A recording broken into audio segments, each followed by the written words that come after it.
শহীদ আবরার ফাহাদের ছোট ভাই আবরার ফায়াজ একটা স্ট্যাটাস দিয়েছেন ফেসবুকে। জামাতের নেতা এটিএম আজহারুল ইসলামের মুক্তি বা খালাসের রায়ের পরে সেই স্ট্যাটাসটা আমার কাছে মনে হচ্ছে খুবই গুরুত্বপূর্ণ। তিনি লিখেছেন, শাহবাগ 2013 সালে শুধু যে জামাত বা বিএনপি নেতাদের রাজাকার বানিয়ে ফাঁসি দেওয়ার বৈধতা এনে দিয়েছিল এমন না, পরের বছরগুলোতে দলমত নির্বিশেষে নিরীহ মানুষকে জামাত শিবির টেক দিয়ে মারাও জায়েজ করেছিল। আমরা জানি যে বুয়েটে আবরার ফাহাদকে শিবির টেক দিয়ে মারা হয়েছিল, তখন মিডিয়াগুলোর উল্লাস আমরা দেখেছি। মিডিয়ার কল্যাণেই আসলে বৈধতা আরও বেশি পেয়েছিল।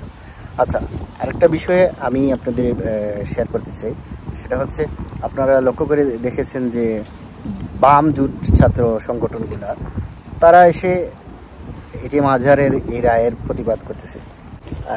ওরা নিতে পারতেছে না। এরা নিবে কীভাবে? এরা তো আসলে হাসিনার ফুসা গুলাম ছিল।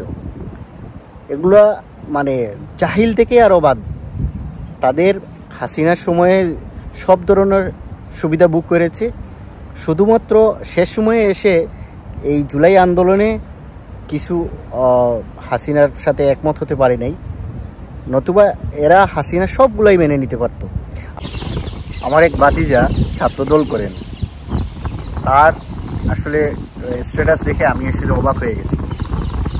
আমার দুঃখ লাগে, তিনি ফেসবুকে লিখেছেন যে 54 বছর পরেও এই এটিএম আজহারের মুক্তির বিষয়টা তিনি মেনে নিতে পারতেছেন না, উনি খালাস পেয়েছেন। বাবা, তুমি বামদের মতো কথা বলো না, বামদের মতো কথা বলো না। কারণ বামরা হচ্ছে যেটা ভারত বলে সেটাই তারা করে, এবং যদি বামদের মতো কথা বলো তাহলে তোমাকে এটা স্বীকার করতে হবে শহীদ সালাউদ্দিন কাদের চৌধুরী সহ বিএনপির যেসব নেতারা শহীদ হয়েছেন হাসিনার এই আমলে, সেটাকেও তোমাকে মানতে হবে। তোমাকে মানতে হবে বেগম খালেদা জিয়ার যে রায়টা অন্যায়ভাবে দিয়েছিল সেটাও হাসিনার আমলে দেওয়া হয়েছিল, এবং সেটাকে সত্য মানতে হবে। তোমাকে মানতে হবে তারেক রহমান থেকে শুরু করে যারা এই হাসিনা আন্দোলনে মানে জুলুমের শিকার হয়েছেন তাদের বিরুদ্ধে দেওয়া রায়গুলো তাহলে সত্য। এবং এই রায় আসলে এটিএম আজহারের রায়টা শুধু রায় না, এটা ঐতিহাসিক একটা রেফারেন্স, যেটা ওলিউল্লাহ নুমান ভাই, যিনি স্কাইপি কেলেঙ্কারি নিয়েই রিপোর্ট করেছিলেন, এবং ওনার এই রিপোর্টের পরেই আসলে বিষয়টা সামনে এসেছে। এবং আমার দেশের শ্রদ্ধেয় সম্পাদক ডক্টর মাহমুদুর রহমান তিনি লিখেছিলেন শাহবাগে ফেসিবাদের ধ্বনি। আসলে এটা বড় কন্ট্রিবিউশন। এবং ওলিউল্লাহ নুমান ভাইয়ের স্ট্যাটাসটা যদি আমি আজকে বলি আপনাদেরকে, উনি লিখেছেন, জামাত ইসলামের নেতা এটিএম আজহারুল ইসলামের রিভিউ আবেদনের রায় প্রকাশ করে ট্রাইব্যুনাল ও আপিল বিভাগ জুডিশিয়াল কিলিং অ্যাঙ্গে মেতে উঠেছিল। পরিকল্পিতভাবে জুডিশিয়াল কিলিং করতে সাজানো হয়েছিল মামলা। এই মামলা চলাকালীন সাক্ষীদের ট্রেনিংয়ের জন্য সেফ হাউস তৈরি করা হয়েছিল। যারা সাক্ষী দিতে নারাজ ছিলেন তাদের আদালতে তোলা হয়নি, তাদের নামে একটি করে জবানবন্দি জমা দিয়ে বলা হয়েছিল সাক্ষীদের খুঁজে পাওয়া যাচ্ছে না। এভাবেই আসলে জুডিশিয়াল কিলিং করা হয়েছে। সাংবাদিক ওলিউল্লাহ নুমান ভাইয়ের কথার সত্যতা প্রমাণ পাবেন আপনারা সুখরঞ্জন বালি, যিনি মৌলানা দেলোয়ার হোসেন সাইদির সাক্ষী হিসাবে সরকার পক্ষ থেকে দেখানো হয়েছিল, কিন্তু তিনি রাজি হননি। তারপর আমরা কি দেখলাম, তাকে আদালত চত্বরের সামনে থেকে তুলে নিয়ে যাওয়া হলো, তারপর ভারতেই ওনাকে পাওয়া গেল। এটাই ছিল আসলে হাসিনার মামলা পরিচালনার ধরন এবং জুডিশিয়াল কিলিংয়ের ধরন। তো আপনারা সেটাকেও মানতে হবে।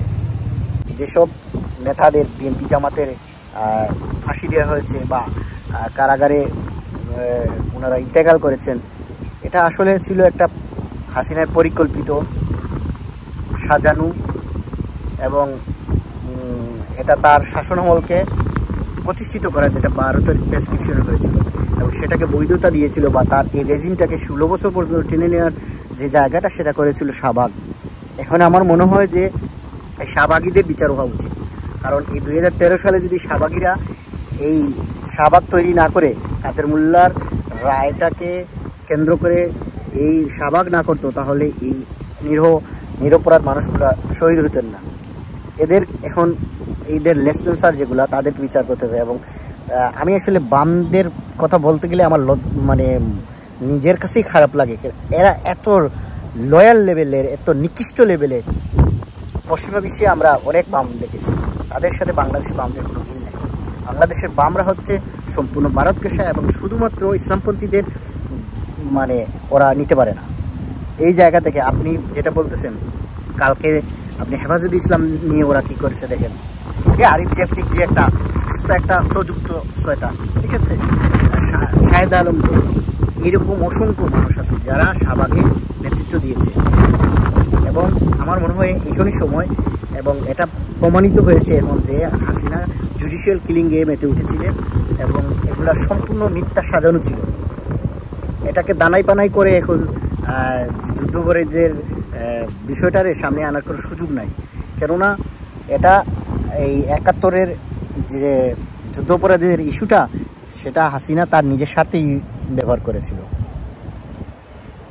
এবং যারাই আসলে এটিএম আজহারের বিরোধিতা করে, আজকে দেখলাম রাজশাহী বিশ্ববিদ্যালয়, ঢাকা বিশ্ববিদ্যালয়ে বাম জোটের ছাত্র সংগঠনগুলা মিছিল করে, আমার তো মনে হয় যে এদেরকে পেদানো উচিত। এরা আসলে এই শাহবাগ তৈরি করেছিল, এরা কখনোই দেশে ভারতের প্রেসক্রিপশন ছাড়া কিছু করে না।